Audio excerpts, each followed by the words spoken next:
From the UK. Now, we were just together in Copenhagen for the Bilderberg meeting this year, and we're going to be joined in the third hour with Richie Allen, and we're going to be talking about his take. He's also British, and we're going to be talking about his take on Bilderberg and how it was different this year. And we're going to share some of the things that we saw there together.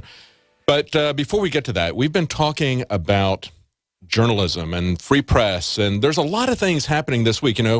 Later this week, tomorrow is the 25th anniversary of the Chinese government cracking down at Tiananmen Square, pushing back against the people who are demonstrating there, the students who are demonstrating for their freedom.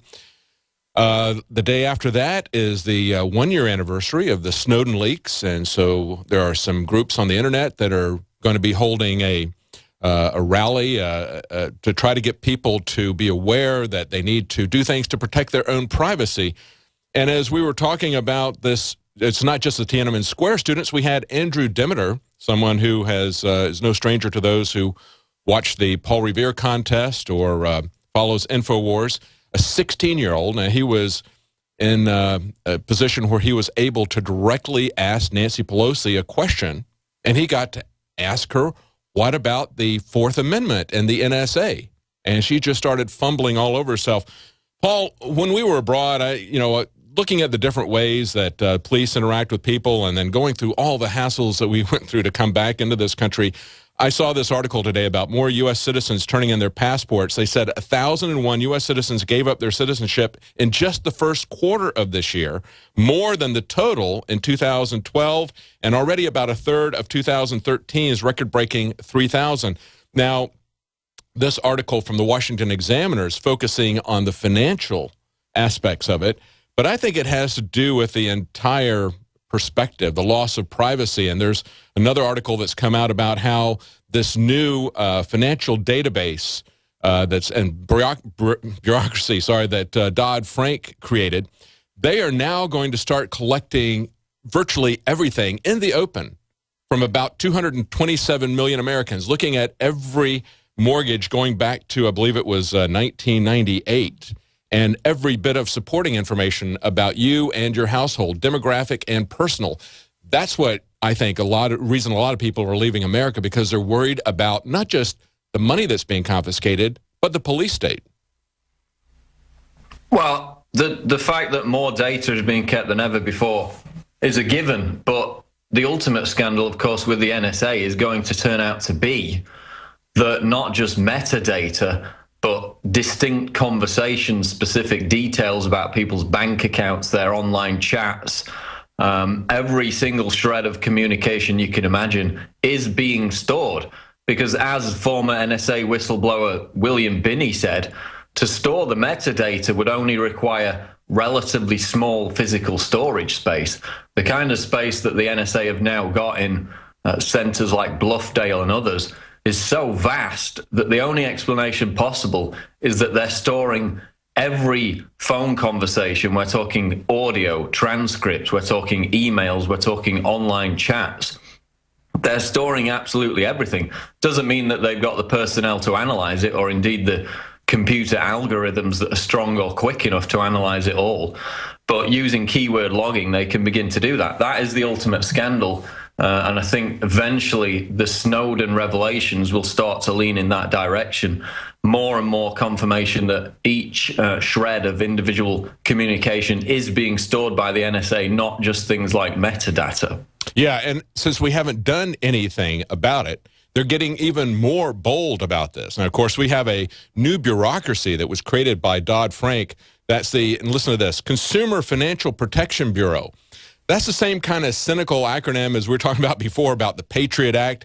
And these people who said that they were going to, the support acronym that they came up with so they could go in and tell these poor parents that they were essentially a support group. Actually, they were going to be depriving their premature babies of oxygen or giving them too much oxygen, which creates vision issues. We see these kinds of cynical efforts over and over again, and we need to play a report here. I want to give people some information about health issues, because as we see over and over again, there's things that we can't do on a public basis, but we can do on a one-to-one basis. When I was in Copenhagen, there was another guy that I talked to, and he said he's trying to wake people there up But he said, they don't believe me. He said, I tell them that in America, they put fluoride in the water, and they think I'm a crazy conspiracist. They don't believe that that would happen, that anybody would do that, because they've never fluoridated the water in Denmark. But they do that here. And even though we can politically get active and we can try to change things individually, we still need to ultimately take responsibility for our own health and for that of our family. And so I want to give you this report here that we got, and right after it, I want to talk with you, Paul, about what's going to actually be collected up front on people. Besides Social Security number, there's a wealth of information that's then going to be tracking everything about Americans. Besides just their conversations that the NSA is doing, they're going to create a complete financial profile of you and your family. What will they use that for? We'll talk about that right after this report.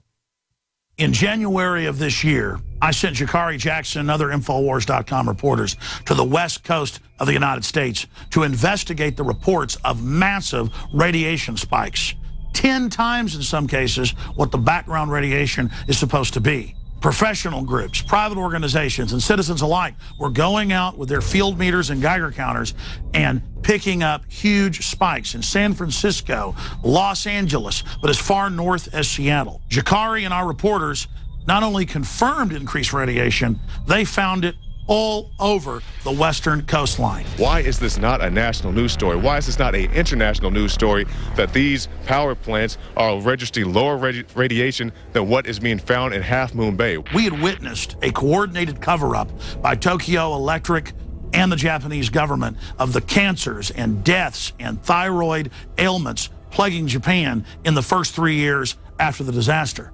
So the question was, is there a cover-up going on in the United States and North America as a whole? Turns out the EPA, within just a few months of the Fukushima disaster, with the trade winds and currents coming right into the United States, had indeed raised the levels of what they claimed was safe for the population. In some cases, more than 1,000 times what they had previously claimed was safe. So we continued to investigate and noticed that just a few months after Fukushima, tuna had been caught off the coast of the United States with higher levels of radiation. Buried in reports that got little or no attention, we began to discover massive deformities in whales and other sea life, seal die-offs, starfish die-offs, massive fish die-offs. And when our reporters went and tested the fish that were being caught off the coast of California, the radiation levels spiked dramatically. It's almost double. There's a reason I sent my reporters to the West Coast. It's to draw attention to the fact that the nuclear industries in the United States and worldwide are out of control. More than 75% of reactors in North America are currently leaking. In the past, every one of these leaks would have been a huge issue. Now, it's as if radiation is good for us. In fact, Ann Coulter and others have come out and said that we should be thankful for the radiation. The Japanese should be thankful because, after all, it's good for them. Radiation in excess of what the government says are the minimum amounts you should be exposed to are actually good for you and reduce cases of cancer. Tell that to all the valiant rescue workers who tried to secure the damaged plant, who've now succumbed from radiation sickness and died.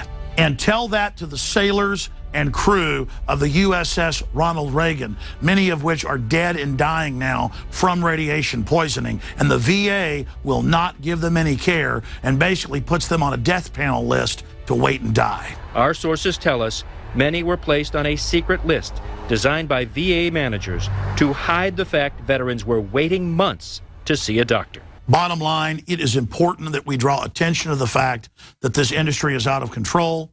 And we also draw attention to the fact that the federal government itself is ordering millions and millions of dosages of potassium iodide for federal workers while telling the general population that, oh, you don't need to have that unless you live right next door to a nuclear power plant. They're acting like they're preparing for some sort of nuclear emergency right now, because we now know that the Department of Health and Human Services, for example, they just ordered an unprecedented 14 million doses of potassium iodide, which, you know, protects the body in the event of radioactive poisoning. So the federal government, they are already acting as if there's been a severe nuclear accident. Does that concern you as much as it does me?